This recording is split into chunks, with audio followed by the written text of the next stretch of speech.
Welcome back to DreamLeague here, live from the Monster Energy DreamHack studios, where we just witnessed our first game of the day. It's Vega Squadron versus No Diggity. And I do not know why we have these two here, because so far, they've just been wrong. I was completely right. I said PL, horrible carry, he'll do okay. I was just a little nervous after the display yesterday. Cinderen's team didn't do too great yesterday. Today, they're coming in, they're beating my favorite. But it was all due to that PL, man. Although, my face the entire time, I was feeling like that Omni, man. I'm going, where's Bounty Hunter? Waga, what are you thinking? Well, I think you just need to give Cinderen some tough love, you know, and his team will grow. So I'm gonna predict against him, and he'll do fine. There you go. But yeah, I mean, Slexus has some games right. no, I'm going for the all wrong, you know. Okay. All right. I think that game was very back and forth, and either team could have won, but in the end, I think there was a lot of confusion on the side of Vega, because they didn't really focus the same target. Rascal was really surprised during the cast that, you know, PL, he went for the easy kills, killed the Bane a lot of times, and killed Beastmaster. Sure, you can kill these heroes, but what does it really do? I mean, you might stop. He didn't really stop Beastmaster from roaring, so after that, it's kind of pointless killing him anyway. And the Bane, well, they had tools to deal with him anyway. So they needed to kill the Slark, they needed to kill the Invoker. They were the ones dealing all the damage. Era Slark. It was a 58 or 59 minute game or something like that.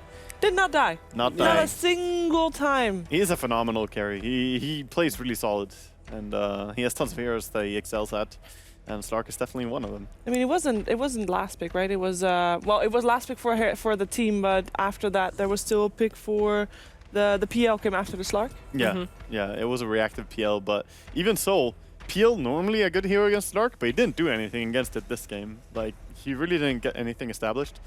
And there were some fights where they had so much farm on PL and OD, but they couldn't make anything happen.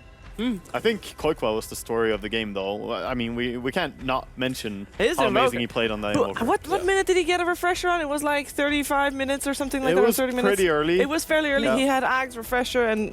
He also skipped Octarine to get the Lincoln Sphere, just to be more defensive, not get hexed and killed easily. And I think that was a good choice. Yeah. Just having the refresher is much stronger for a single fight. And look at how the way the game was played. There's very few very big fights. So do you need Octarine then? Not really. You need refresher. That gives you much more in one fight. But if there's going to be quick fights right after and your refresher is on cooldown, then it's a bad choice. But here, really great itemization. Yep. Yes. I think you're right. Absolutely star player of the match. But anyway, you were telling me earlier somebody who wasn't the star player. Well, what's the opposite of that? I was really sad in the last fights because I was looking at the positioning. There was really aggressive move down the mid lane by Vega, and the positioning has to be crisp. And if you have Lotus Orb on your Bounty Hunter, you really need to be close to your carries to save them, because the only way they're gonna be focused and killed is by Fiend Script, Beastmaster War, Hex. These things, all these things happened to the poor PL, and the Lotus Orb was just too far away. I think that's a positioning error on Bounty. Is it? Do you happen to have selected a replay that emphasized that? Oh, it is possible that we look at that or something else. Find out. Replay time. We'll find out. Replay time. Zoom in. Here we go. Yeah, we're gonna look at a different fight where there's aggression from No Diggity. They both jump with the Slark and the Sand King trying to kill. And if we pause right now, this moment, we can see that YOLO Mag, he's running away here, and he managed to save himself from the initial jump by Sand King and Slark. But now he's gonna turn around and try to take this fight. And what ensues is a really chaotic fight, because look at the minimap down here. Look at where people are. They're behind. They're behind, and it's just a very chaotic positioning. So if we let the fight play out, you can see how the Bounty Hunter and the PL try to go behind, but there's not really any stun. So they struggle while the Batrider disables the Slark, but there's no one to kill him. And this is where PL needed to focus this guy. The Slark has to be killed. And this is where I said Vega felt like a disrupted and confused team. But this is, I mean, the first time playing with FN as well. Right. Do you feel like you noticed that at all? I definitely feel that it's lack? Different than when they played with Pasha. But this is just, you know, the first performance with it. So that is beautiful, Slacks. Thank you very much. Wow! Oh, what a team fight. Amazing. Thank you. Yeah, that's good. But Big yeah, contribution. it just keeps going. Yeah, Look at it go. and so many times in this game did we see the OD put himself down and then immediately die afterwards. He didn't really manage to survive with it that much at all.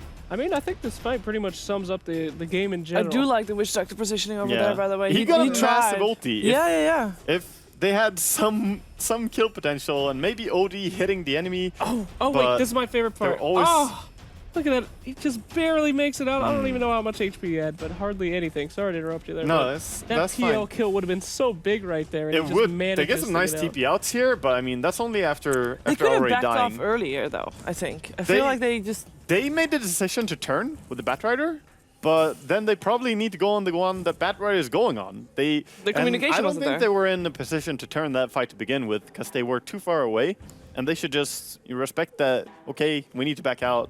Batrider is low HP. We're not in position to fight. We already got jumped, but sometimes you don't have time to. You don't have time to have a meeting like, are we gonna take a fight or Pause, not? please. It's just, let's go, let's kill them, and then suddenly it didn't work. So lessons learned from previous game. What is Vega gonna improve on?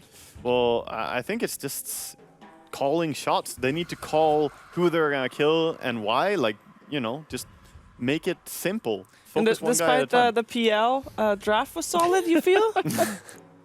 What are you gonna do? I feel that the PL was a very solid pick there. They picked it because they saw the entire enemy team, and in this situation, I believe PL could be super strong. But it's honestly just execution to me that I feel they fell on. Okay, you want to take this one? Incorrect. PL is garbage. Don't pick them, and you'll win your next games. But no, I mean, I really think that it was a lot of the draft, but you just can't underestimate that Slark. Yeah. And he's just so good right now. Everybody's really getting their heads around how to play him. And Both Era and Koikwa played like monsters in this Yeah. game. To be completely honest, Invoker and Slark were just both unstoppable forces. They were. We're going to find out if we're going to see them back in this game number 2 as we are in the draft with Vega Squadron and No Diggity.